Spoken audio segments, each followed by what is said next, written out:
Bonjour, j'ai le plaisir de vous partager aujourd'hui une fibroscopie bronchique d'une dame de 64 ans qui présentait une masse suspecte au niveau euh, de euh, la lobe supérieure droite.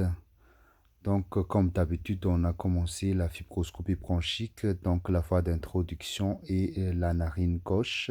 Là, on est au niveau de l'épiglotte. On voit bien les cordes vocales qui sont mobiles et symétriques. Donc, on a mis de l'anesthésie locale par du xylocaïne à 2%. Donc voilà, on va introduire tout doucement au niveau de la trachée. Donc on a mis de l'anesthésie locale au niveau de la trachée pour limiter la toux. Donc on va descendre tout doucement. Donc vous voyez, il y a une discrète trachéomalacie qui est excessive à la toux. Donc passer au niveau de la carène. Donc là, on est au niveau de la bronchus gauche. Donc on a le lobe inférieur, la branche lobaire supérieure, constituée du culmen et du lingula. Voilà. On va remonter tout doucement au niveau de la carène et on va descendre au niveau de la branche droite. Vous voyez là la branche gauche à droite, le tronc intermédiaire avec la branche lobaire moyenne à droite.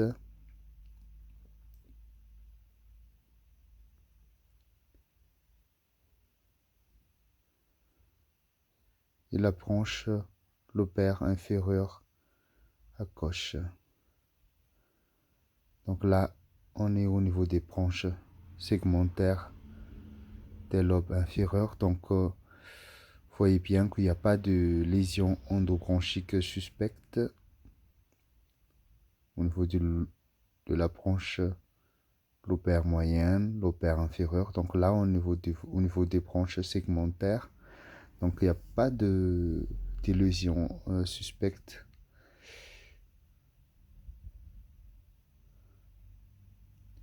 On va quand même faire des biopsies systématiques étagées au niveau des épérants.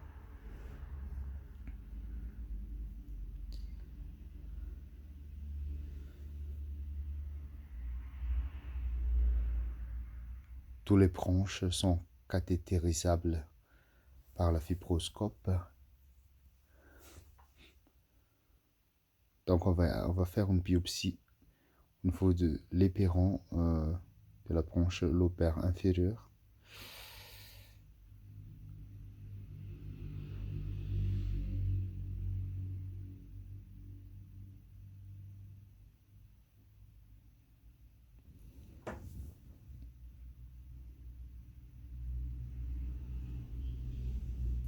Vous voyez bien qu'il n'y a pas grand-chose à prélever. Hein. Il n'y a pas de lésion endobronchique suspecte.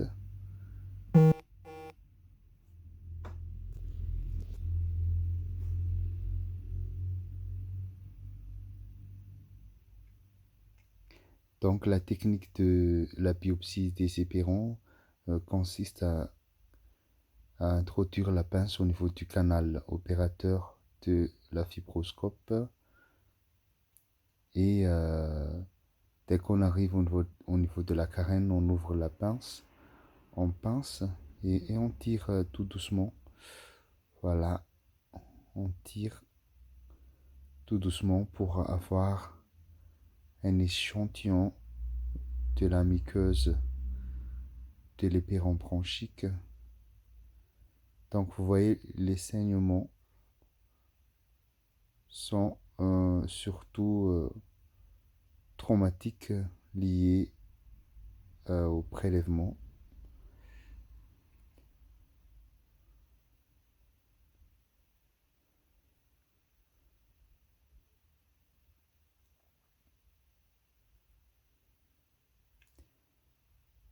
On va essayer de faire plusieurs prélèvements à plusieurs endroits. Également, effectuer un lavage broncho-alvéolaire par du sérum physiologique. Donc, cette technique consiste à injecter 50 cc de sérum physiologique au niveau de l'orifice de la branche segmentaire. On laisse en quelques instants et puis on aspire le maximum du liquide pour envoyer au laboratoire pour un examen anatomopathologique.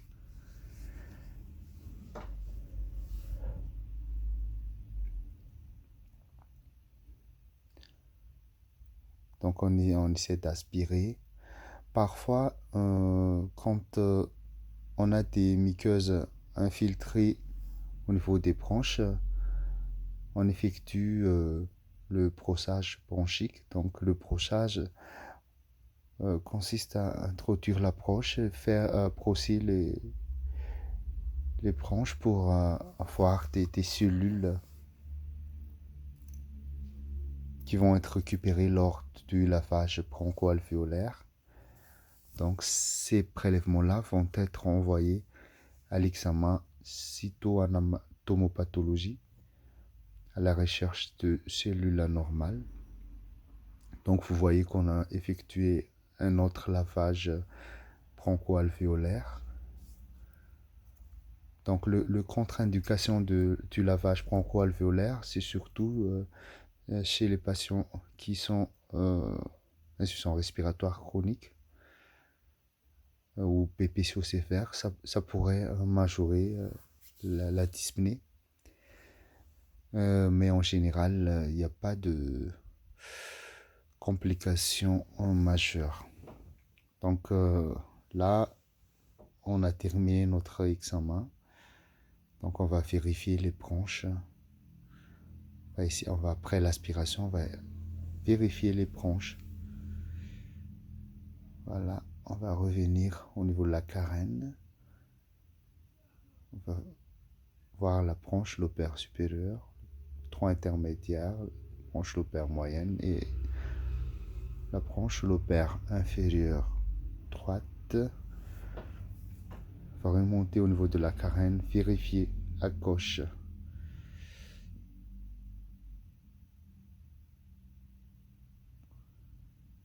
Voilà, il n'y a pas grand chose.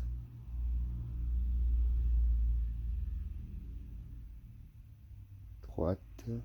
Et là, on a terminé notre examen. Merci de votre attention et je vous donne rendez-vous à la prochaine vidéo.